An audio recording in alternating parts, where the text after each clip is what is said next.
नमस्कार दोस्तों, कैसे हो आप लोग। आज हम लोग देखने वाले हैं क्वांट्स का स्ट्रेटजी आरबीआई ग्रेड बी के लिए।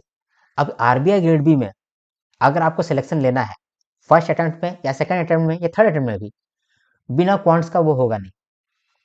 आप आरबीआई ग्रेड बी कभी नहीं बन पाओगे बिना क्वांट्स को सीरियसली लिए। तो क्वांट्स को आपको सीरियसली लेना पड़ेगा, क्वांट्स का जो स्ट्रेटजीज को फॉलो करना पड़ेगा, एग्जीक्यूट करना पड़ेगा, तब जाकर के आपका आरबीआई ग्रेड बी का चांसेस बनता है।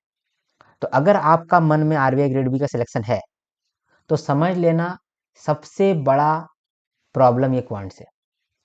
क्योंकि सिर्फ डेटा का बात करूं तो लास्ट 2 सालों में जब से मैं पढ़ाने चालू किया हूं 70 से 80 बच्चा मैंने देख लिया है जिनका सिलेक्शन सिर्फ इसलिए रुका क्वांट्स की वजह से। डिजर्विंग कैंडिडेट का छूटा है, कोई एरा गैरा का नहीं। डिजर्विंग कैंडिडेट का फेज 1 ही क्लियर नहीं हुआ क्वांट्स की वजह से। आगे भी ये आने वाला है। हिस्ट्री में देखा गया है कि क्वांट्स ही सबसे बड़ा प्रॉब्लम होता है जब आप आरबीआई ग्रेड बी के लिए आप अप्रोच करते हो। तो क्वांट्स का स्ट्रेटजी देखो, क्वांट्स को फॉलो करो, सीरियसली रहो और इसका प्रैक्टिस करके एग्जामिनेशन क्लियर करो। सिंपल स्ट्रेटजी है, बस आपको समय देना है और काम करना है, तो क्वांट्स इजी रहेगा। लेकिन मोस्ट ऑफ द टाइम्स आप इसको इग्नोर करके जाते हो, सीरियसली ही नहीं लेते हो। मैं बोल रहा हूँ कि आप भी इस वीडियो को सीरियसली नहीं लेने वाले हो, तो आप भुगतोगे। 1 साल के बाद आप भुगतोगे, जब एग्जाम दे करके आओगे आप मुझे बोलोगे सर मुझे मान लेना चाहिए था बात। क्योंकि ये ऑलरेडी हो चुका है, ये गलती बाकी लोग कर रहे हैं, गलती से आप सीख लो दोस्त। ठीक है, मेरा काम आपको बताना है, आपको स्ट्रेटजी फॉलो करना है, साथ में फॉलो करके रिजल्ट निकालना है। तो ये आपका काम है। मैं आपको स्ट्रेटजी बता सकता हूँ, मैं आपको रास्ता दिखा सकता हूँ, मैं आपको मोटिवेट भी कर सकता हूँ, लेकिन रास्ता पे तो आप ही को चलना पड़ेगा, मैं आपके लिए तो चलूंगा नहीं। ठीक है, तो क्वांट्स बहुत जरूरी है। इस सब्जेक्ट को सीरियसली ले लेना, इस वीडियो को सीरियसली ले लेना। ये जो स्ट्रेटजी मैं अभी आपको बताऊंगा, ये स्ट्रेटजी मैंने पिछले साल भी बताया है, उससे पिछले साल भी बताया है। और गेस करो, स्ट्रेटजी 100% इफेक्टिव है, 100%। ठीक है, अभी मैं दिखाऊंगा अभी आप। इस साल भी एग्जामिनेशन से जस्ट पहले मैंने 2-3 टेस्ट अपने स्टूडेंट्स को करवाए थे। जो लेवल मैंने रखा था एग्जामिनेशन में सेम लेवल आया था, क्योंकि पीवाईक्यू एनालिसिस करके मैंने वो टेस्ट दिए थे। और क्वांट्स, रीजनिंग, इंग्लिश, इनका पेपर अनप्रिडिक्टेबल नहीं रहता है, प्रिडिक्टेबल रहता है।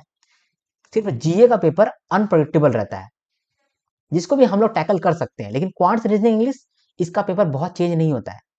आप इसको प्रिडिक्ट कर सकते हो, लेकिन पहले ध्यान देना पड़ेगा, तभी आप कर पाओगे। ठीक है, इग्नोर करने से नहीं हो। तो पहले मैंने आपको इंपॉर्टेंस बनाया है, वीडियो को शुरुआत करने से पहले ही मैं आपको इंपॉर्टेंस बता रहा हूँ भाई। बहुत इंपॉर्टेंट है क्वांट्स, बहुत इंपॉर्टेंट है क्वांट्स का स्ट्रेटजी। अब आगे देखो, है ना, क्या क्या समझेंगे, पहले एक बार शॉर्ट में समझ लेते हैं। सबसे पहले देखो कि सेक्शन कट ऑफ क्या है।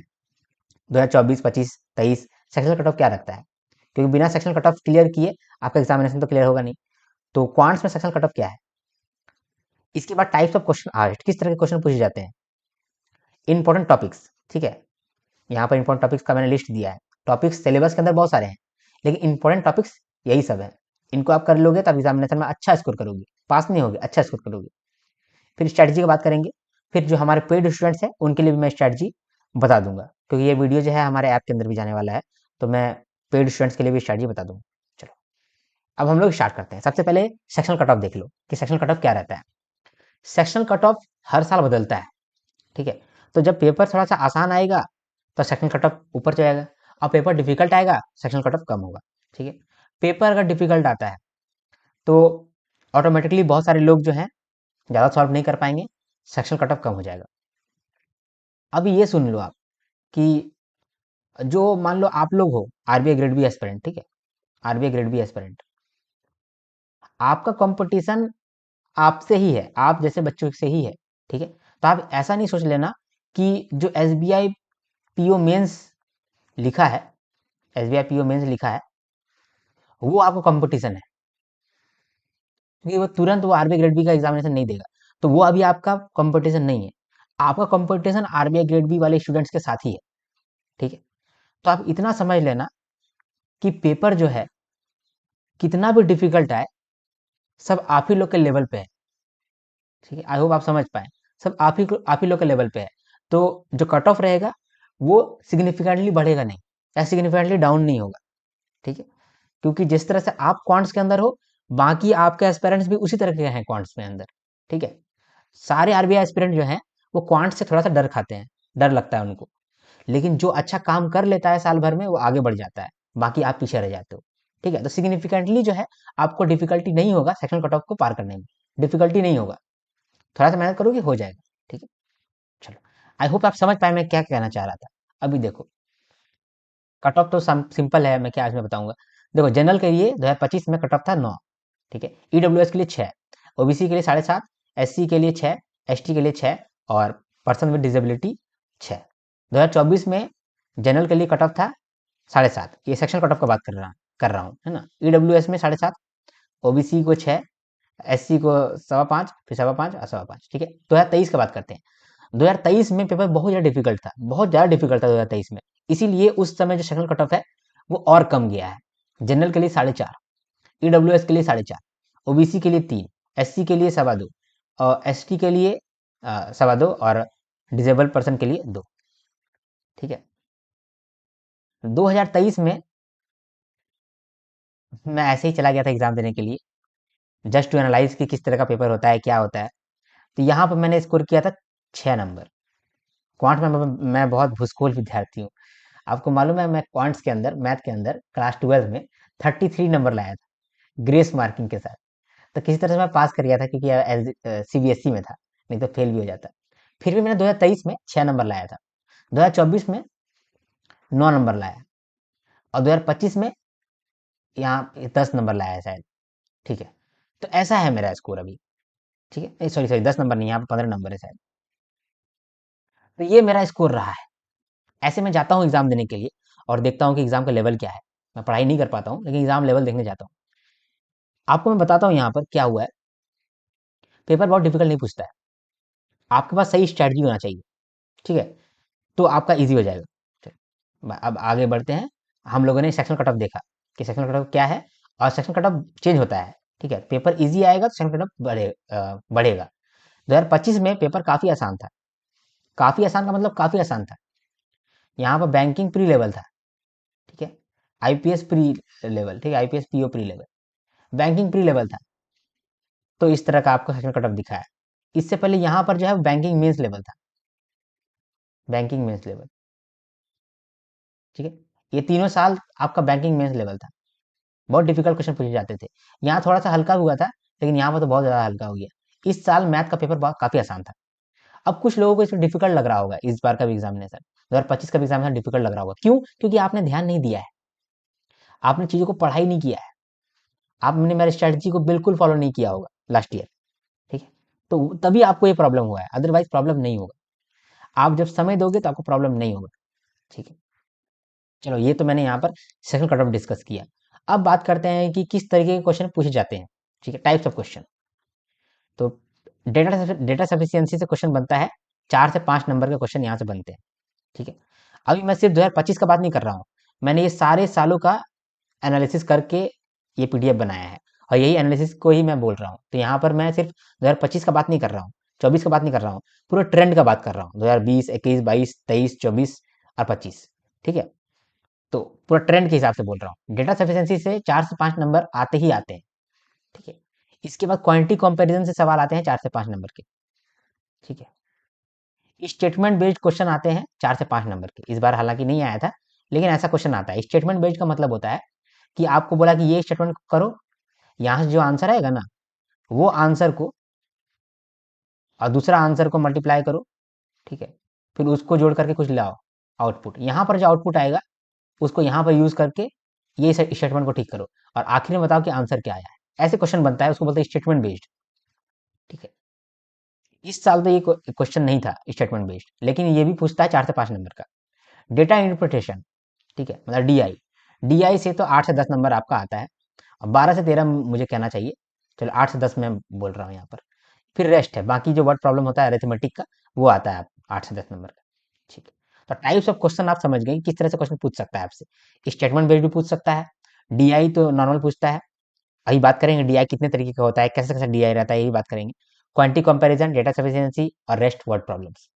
तो यहाँ जो रेस्ट वर्ड प्रॉब्लम है ना, 8 से 10 नंबर, ये वाला स्कोर करना ना बहुत ईजी है, बहुत ईजी। और आप देखोगे कट ऑफ में कभी भी 10 नंबर से बढ़ा ही नहीं है, 9 से भी नहीं भगा है, 9 ही इस बार आया है और इस बार भी बहुत इजी पेपर था इसीलिए 9 गया है। ठीक है, 10 नंबर आप आराम से स्कोर कर सकते थे, अभी भी कर सकते हैं, कभी भी कर सकते हैं, आगे भी कर सकते हैं।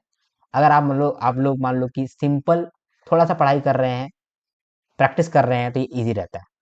ठीक है, आपने दिमाग में पहले तो ये हवा बनाने बंद करो कि बहुत डिफिकल्ट है क्वाड्स। बहुत डिफिकल्ट नहीं, आपने काम नहीं किया है, डिफिकल्ट लग रहा है। ठीक है, आप कोई भी काम करने चालू करोगे, 2 दिन 3 दिन 4 दिन आपको डिफिकल्ट लगेगा, 10 दिन के बाद तो डिफिकल्ट नहीं लगेगा। तो अगर आप करोगे तो डिफिकल्ट नहीं लगेगा, आप नहीं करोगे, सीरियसली नहीं लोगे तो डिफिकल्ट लगेगा, दैट्स इट। चलो आगे बढ़ते हैं, इंपॉर्टेंट टॉपिक्स की बात कर लेते हैं। अभी देखो, इसका सिलेबस बड़ा है, क्वांट्स का सिलेबस बहुत ज़्यादा है। मैंने आपने जो पहला वाला वीडियो है RBI grade B full details, उसके अंदर आपको क्वांट्स का पूरा सिलेबस बताया है। यहाँ पर सिर्फ इंपॉर्टेंट टॉपिक्स के बारे में मैं डिस्कशन करना चाहता हूँ। ठीक है, तो ये इंपॉर्टेंट टॉपिक्स है। यहाँ पर मैंने दिया है जो मिनिमम कितना नंबर के क्वेश्चन हर बार आते हैं, ये मैक्सिमम। ये ऐसा टॉपिक है जिसको हर साल पूछा गया है। हर साल मतलब कि हर साल 2021 में, 22 में, 23 में, 24 में, 25 26 25 में, मतलब 26 तो भी आने वाला है, वहां ही पूछेगा। इसीलिए मैं बोल रहा हूँ कि पेपर प्रिडिक्टेबल है भाई, बहुत बहुत चेंज नहीं हो रहा है क्वांट्स का पेपर। लेकिन बच्चे क्वांट्स में फेल हो रहे हैं, बताओ, फिर भी बताओ, समझो, मतलब ध्यान नहीं दे रहे हो, सिंपल। तो ये हो गया मिनिमम कितना नंबर के क्वेश्चन हर साल पूछे जाते हैं, और मैक्सिमम कितना नंबर के क्वेश्चन पूछे जाते हैं। 2025 में कितना नंबर आया है, ये भी डिस्कस कर लेते हैं ना, इसको क्यों छोड़ना। इससे ये आपको मालूम चलेगा कि जो मैं बोलता हूँ उतना सही हो रहा है कि नहीं हो रहा है। ठीक है, अब क्वाड्रेटिक इक्वेशन, ठीक है, इससे हर साल क्वेश्चन बना है। ठीक है, अब कोई कोई ऐसा कोचिंग इंस्टीट्यूट है जो कि अपना मेमोरी बेस्ड क्वेश्चन में क्वाड्रेटिक इक्वेशन का सवाल कभी नहीं डाला होगा, एक आध साल में नहीं डाला होगा। फॉर एग्जाम्पल आप कोई एक इंस्टीट्यूट है, ठीक है, तो उनका आप पीवाईक्यू देख रहे हो, ठीक है, पीवाईक्यू तो मेमोरी बेस्ड होता है। तो ऐसा हो सकता है कि 2021 में, 2022 में, 2023 में उन्होंने क्वाड्रेटिक इक्वेशन का क्वेश्चन डाला है अपने पीवाईक्यू के अंदर। ठीक है, 2024 में नहीं डाला है। ठीक है, ऐसा हो सकता है, तो 2025 में उन्होंने डाल दिया है। ठीक है, पीवाईक्यू से ज़्यादा भरोसा मुझे अपने आप पे, क्योंकि मैं जाकर के एनालाइज करता हूँ पेपर को।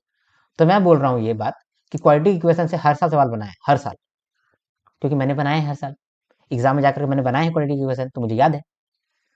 तो मेमोरी बेस्ड पीवाईक्यू से हटकर मैं बोल रहा हूँ आपको क्वाड्रेटिक इक्वेशन बहुत इंपॉर्टेंट है दोस्त। मिनिमम 1 नंबर का सवाल देखने को मिले हैं, और मैक्सिमम 3 नंबर के सवाल देखने को मिले हैं। इन जनरल 3 से 4 नंबर के दिखते ही दिखते हैं। तो 2024 तक, यानी पिछले साल तक, 1 से लेकर के 3 नंबर के सवाल देखने को मिलते थे। 2025 में 4 नंबर के सवाल देखने को मिले हैं। ठीक है, नंबर सिस्टम से डायरेक्टली सवाल नहीं बनता है, लेकिन किसी और सवाल में, किसी और वर्ड प्रॉब्लम में नंबर सिस्टम को डाल देता है।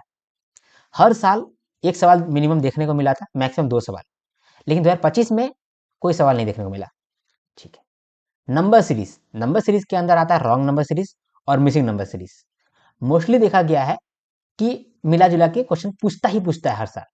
मिनिमम एक ही साल ऐसा हुआ था कि 1 नंबर का सवाल बना, अदरवाइज मैक्सिमम 4 नंबर का सवाल बनता ही बनता है। इस साल भी 4 नंबर का सवाल बना है। ठीक है, प्रॉफिट एंड लॉस का बात करते हैं। प्रॉफिट एंड लॉस अकाउंट से हर साल एक सवाल या 2 सवाल आपको मिलेगा। इस साल 2 सवाल देखने को मिला है, इजी। मेंसुरेशन का बात करते हैं। मेंसुरेशन हर साल एक सवाल देखने को मिलता है, हर साल, इस साल भी दिख गया। ठीक है, कंपाउंड इंटरेस्ट और सिंपल इंटरेस्ट, ये भी हर साल एक सवाल देखने को मिलता है डायरेक्ट, और इस साल भी एक सवाल देखने को मिला है डायरेक्ट। बोट्स एंड स्ट्रीम्स और ट्रेन्स, इन दोनों में से कोई एक सवाल देखने को मिलेगा, या तो ट्रेन का सवाल पूछेगा या तो बोट्स एंड स्ट्रीम का सवाल पूछेगा। इजी सवाल पूछेगा, हर साल पूछेगा। सिर्फ एक एक साल छोड़ करके ये हर साल पूछा है एक एक सवाल, इसीलिए मैंने इसको रखा है इंपॉर्टेंट कैटेगरी के अंदर। और इस साल भी पूछा है, यानी कि 2025 में भी पूछा है, इस साल का मतलब कि लास्ट ईयर। इसका milk and water type question, ठीक है, ये मिक्सचर बेस्ड क्वेश्चन होता है जिसमें मिल्क और वाटर कितना है, वाटर निकाल दिए तो क्या रेशियो रहा। ठीक है, ये सवाल 1 दिन लगेगा आपका milk and water type question को कंप्लीट करने में। एक सवाल आपका पक्का है एग्जामिनेशन में आ जाएगा, 1 से 2 सवाल पक्का आ जाएगा। हर साल एक सवाल या फिर 2 सवाल मैक्सिमम देखने को मिला है। इस साल कितना आया था, 1 नंबर का सवाल देखने को मिला। ठीक है, रेशियो एंड परसेंटेज का बात करते हैं। रेशियो एंड परसेंटेज, मिनिमम एक सवाल, मैक्सिमम 3 सवाल। इस बार 3 सवाल देखने को मिला था। आप देख पा रहे होंगे कि मेरा स्ट्रैटेजी कितना मैच कर रहा है। जब से मैंने पढ़ाने चालू किया, जब से मैंने स्ट्रैटेजी बताने चालू किया, तब से ये चीज होता है।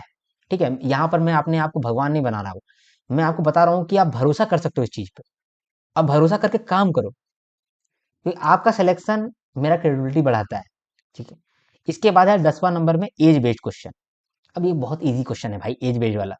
हर साल एक सवाल देखने को मिलता है, मैक्सिमम एक सवाल देखने को मिलता है। इस साल इससे सवाल नहीं बना है शायद। ठीक है, चलो डीआई। डीआई 3 डीआई पूछता है वो हर साल। एक डीआई जो होता है ना, बैंकिंग प्री लेवल होता है। एक होता है बैंकिंग मेंस लेवल, जो कि आप बना नहीं पाओगे, बहुत डिफिकल्ट रहता है। एक होता है मॉडरेट लेवल, कोशिश करोगे तो बन जाएगा। ठीक है, आपको ये ढूंढना पड़ता है कि कौन सा अनसॉल्वेबल है, अनडुएबल नहीं है। जो डुएबल नहीं है उसको फटाक से स्किप करना पड़ेगा, और बाकी दो को डीआई करना पड़ेगा। तो मिनिमम आपका 12 नंबर का क्वेश्चन बनता है डीआई से, और मैक्सिमम 15 नंबर का क्वेश्चन बनता है। इस साल 13 नंबर का क्वेश्चन बना है। ठीक है, तो यहाँ पर कुछ चीज इजीली कंप्लीट हो सकता है, इजीली। जैसे कि ये नंबर सीरीज, मेहनत करो और डन कर लो, ये डेली करने का चीज है। ठीक है, चलो, तो ये इजीली तो मैं नहीं बोलूंगा क्योंकि डेली करना है। इजीली है ये एज बेस्ड क्वेश्चन। भाई 4 दिन में हो जाएगा एज बेस्ड क्वेश्चन। रेशियो, जिन्होंने भी क्वांट्स पढ़ा है पहले तो रेशियो ही खत्म किया होगा, पहले परसेंटेज ही खत्म किया होगा। उसको वापस रिवीजन कर लो, 3-4 दिन के अंदर done. Milk and water type question, 3-4 दिन के अंदर done. Boats and streams and trains, 3-4 दिन के अंदर डन। उसके बाद प्रॉफिट एंड लॉस अकाउंट, 3-4 दिन के अंदर डन। क्वाड्रेटिक इक्वेशन, 3-4 दिन के अंदर डन। ठीक है, और नंबर सीरीज अगर ध्यान दोगे तो ये भी डन हो जाएगा आपका। ठीक है, तो कितना आपका मतलब स्कोर कितना बन रहा है यहाँ पर 4 नंबर में? यहाँ पर मान लो कि 3 नंबर आपने स्कोर कर रहे हैं आप रेगुलर, यहाँ पर भी 3 नंबर स्कोर कर रहे हैं। उसके बाद यहाँ पर मान लो कि 2 नंबर स्कोर कर रहे हैं। ठीक है, यहाँ पर मान लो 1 नंबर स्कोर किए, यहाँ पर 1 नंबर स्कोर किए, यहाँ पर आप 2 नंबर स्कोर किए फॉर एग्जाम्पल। ठीक है, और एज बेस्ड में मान लो 1 नंबर आप स्कोर किए। और डीआई है, अगर आप मान लो एक भी डीआई सॉल्व करते हैं, क्योंकि एक प्री लेवल डीआई होता है। मैंने बोला तीन को डीआई पूछता है, एक है प्री लेवल, एक है मेंस लेवल, एक वो वेरी डिफिकल्ट। ठीक है, ऐसा रहता है। तो आप प्री लेवल हो सकता है कर लो, तो 1 नंबर आप यहाँ स्कोर करोगे फॉर एग्जाम्पल।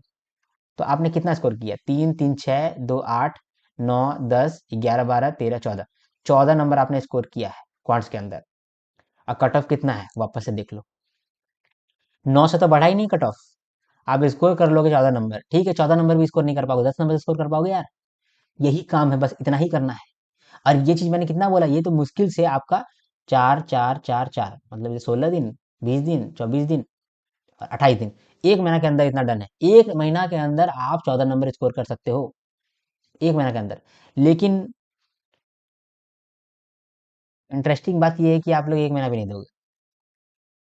थोड़ा सा कड़वा है, बस सच है। आप ऐसे ही करो, आप लोग ऐसे ही करो। ठीक, क्योंकि ये 2 साल से मैं बोल रहा हूँ, 2 साल से आप लोग यही कर रहे हो, तो मुझे भरोसा है कि आगे भी आप यही करोगे। लेकिन मेरा काम है आपको मैं बताना कि क्या इजी है, क्या किया जा सकता है, क्या डिफिकल्ट नहीं है। ठीक है, इतना तो क्लैरिटी होगी। आप जो डिजर्विंग कैंडिडेट नहीं सिलेक्ट हो पा रहे हैं क्वांट्स की वजह से, आंख खोलो, आंख खोलो, देखो।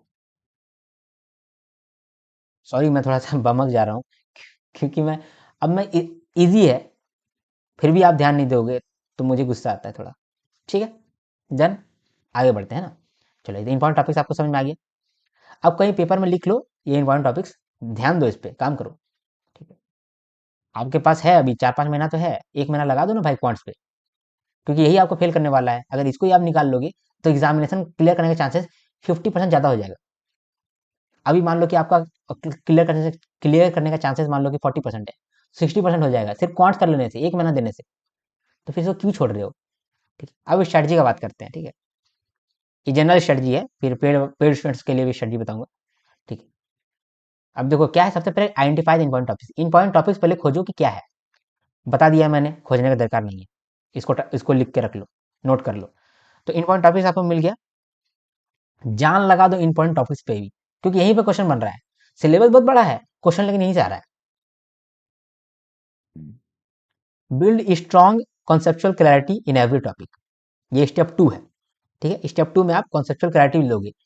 अगर आपका कोई भी टॉपिक में आप वीक हो तो उसका बेसिक्स क्लास देखो आप। यूट्यूब में बहुत सारे टीचर्स बेसिक्स क्लासेस कराते हैं।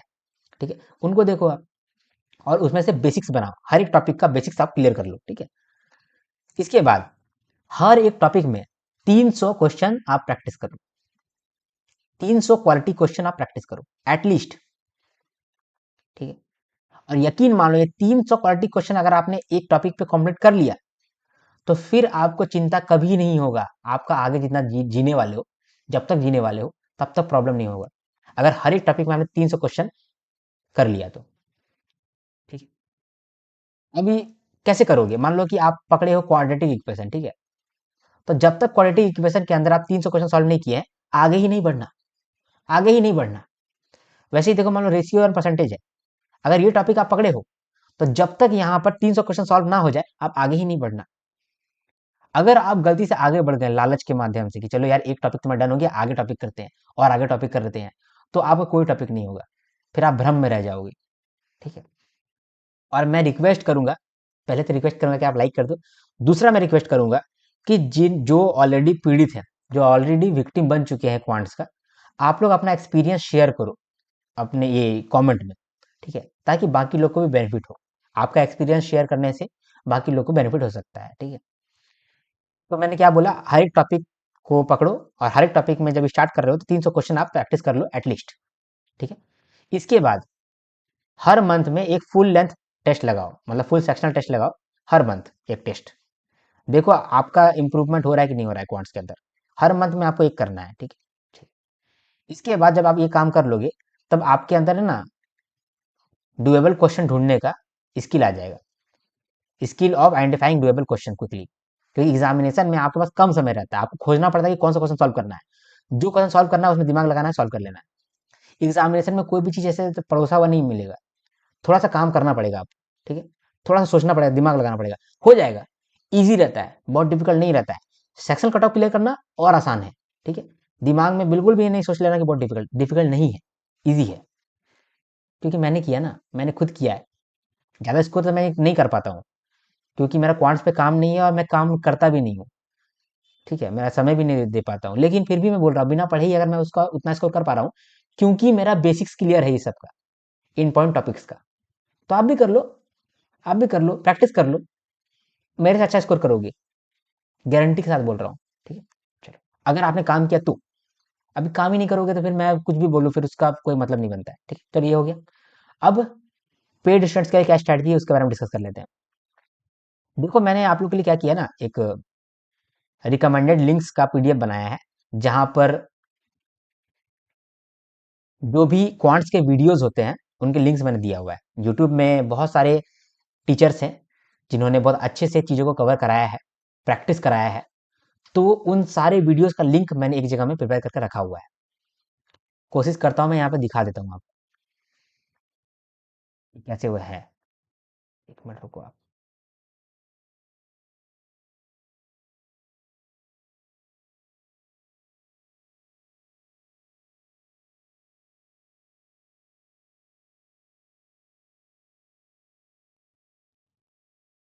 ये देखो, ये मैंने एक पीडीएफ दिया है। तो जो भी स्मार्ट कोर्स के अंदर होंगे और मेंटरशिप कोर्स के अंदर होंगे, उनको ये मिला होगा, ये पीडीएफ। तो ये पीडीएफ में पहले मैंने इंपॉर्टेंट टॉपिक्स बताया है आपको कि कौन कौन सा इंपॉर्टेंट टॉपिक है, या मैंने बताया है आपको, और बताया कि कौन कौन सा टॉपिक है इतना इंपॉर्टेंट नहीं है, लेकिन चलो ठीक है, सिलेबस के अंदर आते हैं, वो भी मैंने बताया है। अब सारे टॉपिक्स के लिए मैंने कुछ वीडियोस दिया हुआ है, ठीक है, लिंक दिया हुआ है। वो लिंक में आप जाओगे और आपका वो डन हो जाएगा। जैसे नंबर सिस्टम जो है, इसका 2 वीडियोस है, 2 वीडियो आप देख लोगे, ठीक है, आपका काम बन जाएगा। 2 वीडियो का लिंक मैंने यहाँ पर दिया हुआ है, ठीक है। नंबर सीरीज है तो उसका 3 वीडियो बेसिक्स है, फिर एडवांस 3 वीडियो है, ठीक है। फिर ऐसे क्वालिटी इक्वेशन है, रेशियो प्रपोर्शन है, परसेंटेज है, ये उसके बाद फिर ये प्रॉफिट एंड लॉस अकाउंट है, ठीक है। फिर ऐसे ही सारा है, जो भी पॉइंट है ये डाल दिया है मैंने। यहाँ पर पीवाईक्यू भी मैंने दिया है कि किस लेवल का क्वेश्चन आपको करना है, वही मैंने यहाँ पर दिया है, ठीक है। तो काफ़ी काम करके मैंने इसको आपको दिया है, ठीक है। चलो, यहाँ पर आप देखो कि जो जो यहाँ पर ग्रीन ग्रीन है, वो सब इंपॉर्टेंट टॉपिक है, और जो इंपॉर्टेंट नहीं है लेकिन फिर भी कर लेना चाहिए, वो यहाँ पर मैंने थोड़ा सा ग्रे कलर करके दिया है, ठीक है। बस ये आपका काम है। चलो, ये वाला तो हम लोग देख लिया कि किस तरह से मैंने आपको लिंक दिया है। तो ये लिंक को आपको फॉलो करना है और आपका काम यहीं पर हो जाएगा मोस्टली, ठीक है। इसके साथ साथ जब यहाँ पर आपने प्रैक्टिस कर लिया, क्वेश्चंस को देख लिया, जब आपका डन हो गया ये सब, उसके बाद फिर आप टॉपिक टेस्ट दोगे, ठीक है। टॉपिक टेस्ट आपको कहाँ मिलेगा? जब आप रिसोर्सेज के अंदर जाओगे, रिसोर्स के अंदर जा करके एक प्रैक्टिस रिसोर्स करके ऑप्शन आएगा, है ना? प्रैक्टिस रिसोर्स का फ़ोल्डर आएगा। जब आप प्रैक्टिस रिसोर्स का फ़ोल्डर के अंदर जाओगे, तब आपको सब्जेक्ट के अंदर एक क्वांट सब्जेक्ट मिलेगा। क्वांट सब्जेक्ट के अंदर आप जाना, तो आपको बहुत सारे चैप्टर मिलेगा और चैप्टर के लिए अलग-अलग क्वेश्चन मैंने रेडी करके रखे हुए हैं। वो जो मैंने क्वेश्चन रेडी करके रखे हुए हैं, वो एग्ज़ैक्ट एग्ज़ाम लेवल क्वेश्चन है, एग्ज़ाम लेवल क्वेश्चन है, ठीक है? तो वो प्रैक्टिस भी आपका कराएगा, साथ में आपको एग्ज़ाम लेवल का एक वो टच देगा कि किस तरह से एग्ज़ाम में क्वेश्चन पूछे जाएँगे, ठीक है? तो इस तरह से आपका प्रैक्टिस हो जाएगा। साथ में हम लोग मेंटरशिप टेस्ट भी होगा तो मैं कराऊँगा, ठीक है? मेंटरशिप टेस्ट भी होता है, गूगल मीट पे होगा या फिर मैं आपको ऐप के अंदर एक टेस्ट प्रोवाइड कराऊँगा और बस ये काम होगा। ये सिर्फ़ मेंटरशिप स्टूडेंट्स के लिए है, ठीक है? ये है हमारा काम। ये स्ट्रैटेजी पेड स्टूडेंट्स के लिए, समझ गए आप? ठीक है? आप जो रिकमेंडेड लिंक्स मैंने दिया हुआ है, उस लिंक को फ़ॉलो करोगे, वीडियोज़ देखोगे, आपका बेसिक्स भी क्लियर हो जाएगा और आपका प्रैक्टिस भी हो जाएगा। उसके बाद अगर आपको टॉपिक टेस्ट देना है, सेक्शनल टेस्ट देना है, तो आप रिसोर्सेज़ फ़ोल्डर में जाओगे, उसके अंदर प्रैक्टिस रिसोर्स फ़ोल्डर के अंदर जाओगे, उसके अंदर क्वांट्स के अंदर जाओगे और क्वांट्स के अंदर अलग-अलग टॉपिक के अंदर जाओगे और आपका प्रैक्टिस हो जाएगा, ठीक है? मैंने अपना दिमाग लगाया है और आपको मैं 300 क्वेश्चन प्रैक्टिस करवा दूँगा, डोंट वरी। आपको लगेगा भी नहीं कि आप 300 क्वेश्चन सॉल्व कर रहे हो, आपका हो जाएगा, ठीक है? मेंटरशिप स्टूडेंट्स के लिए मैंने थोड़ा ध्यान दिया है और उसमें उसको मैं वीकली टेस्ट प्रोवाइड कर रहा हूँ, ठीक है? हो सकता है ये जीमीट पे हो या फिर ऐप के अंदर हो, ठीक है? ओके? चलिए, पेड स्टूडेंट्स के लिए स्ट्रैटेजी हो गया और सभी के लिए स्ट्रैटेजी ये सिंपल है। इंपॉर्टेंट टॉपिक्स को नोट कर लो। दूसरा, हर एक कॉन्सेप्ट को लेकर के एक कॉन्सेप्चुअल क्लैरिटी बनाओ। इसके बाद हर एक जो भी है यहाँ पर टॉपिक, वो टॉपिक को लेकर के क्वालिटी क्वेश्चंस मिनिमम 300 वो सॉल्व करो, उसके बाद ही आगे बढ़ना और एक फुल लेंथ टेस्ट लगाओ हर वीक में या फिर हर मंथ में, जैसे आपको फिजिबल हो और इस तरह से आपका प्रिपरेशन हो जाएगा क्वांट्स को लेकर के। मेहनत करना पड़ेगा दोस्त, नहीं तो क्वांट्स से आपका फेल कराएगा। इसीलिए मैंने आपको शुरुआत में बोला कि क्वांट्स बहुत ज़्यादा इंपॉर्टेंट है, ये सिलेक्शन खाएगा 100%, नमक मिर्ची दे करके आपका सिलेक्शन खाने वाला ही है। चलो, अब हम लोग मिलेंगे नेक्स्ट वीडियो में, लेकिन एक काम करो, आप एक लाइक कर दो, ठीक है? एक मिनट रुको आप, ठीक है? यहाँ पर थैंक यू का पेज है, वहाँ थैंक यू का पेज नहीं था, ठीक है? तो अगर आपने वीडियो को लाइक नहीं किया तो भाई लाइक कर दो, क्योंकि जो भी मैंने आपको बताया ना, ये पीवाईक्यू एनालिसिस से स्ट्रेट आया है, प्लस मेरा खुद का एक्सपीरियंस है और इसमें मेरा काफ़ी मेहनत जाता है। तो आप लाइक करोगे तो मुझे अच्छा लगता है, वीडियो मज़ा भी लगता है। और अगर आप ऐप में देख रहे हो, मेरा वीडियो या फिर मेरा गाइडेंस अगर आपको अच्छा लगता है, पसंद आता है और आप मुझे फीडबैक देना चाहते हो, क्योंकि बहुत सारे लोग जो है व्हाट्सएप में मुझे फीडबैक देते हैं, तो आप मुझे ऐप के अंदर फीडबैक दो, उससे मुझे रियल में बेनिफिट भी होगा। तो आप मुझे ऐप के अंदर फीडबैक दे सकते हो, ठीक है? जहाँ आपको फीडबैक बहुत सारा दिखता है ना, व्हाट स्टूडेंट्स से ऐसे करके, तो वहाँ पर आप प्लस ऐड करोगे तो आप अपना फीडबैक ऐड कर पाओगे, ठीक है? तो आप फीडबैक जरूर ऐड करना। आप मेरे वीडियो के अंदर कमेंट कर सकते हो, अच्छे-अच्छे कमेंट कर सकते हो। आपका जो भी इश्यू है या कोई प्रॉब्लम अराइज़ हो रहा है या फिर कोई डाउट है, तो आप मुझे वो कमेंट कर सकते हो। मैं आपका कमेंट देखता हूँ और उसका जवाब आपको मिलेगा, ठीक है? अगर आप मेरे चैनल को शेयर कर सकते हो, वीडियो शेयर कर सकते हो तो बहुत मेहरबानी होगी और चैनल को सब्सक्राइब करके रखो, इसमें आपको बेनिफिट ही मिलेगा। इसका मैं गारंटी ले सकता हूँ, ठीक है? अगर आप आरबीआई की तैयारी कर रहे हो या रेगुलेटरी बॉडीज़ की तैयारी कर रहे हो, तो आप मेरे चैनल में कभी न कभी आओगे, आना ही पड़ेगा, ऑप्शन नहीं मिलेगा आपको। तो अगर आप पहली बार आए हैं तो लाइक ज़रूर कर दीजिए और शेयर भी कर दीजिए और सब्सक्राइब करके रखिए, आपको आगे आने वाले दिन में बहुत बेनिफिट मिलेगा। चलो अब हम लोग मिलेंगे नेक्स्ट वीडियो में, तब तक के लिए हर हर महादेव, शंभू शंकर, जय हिंद, जय भारत।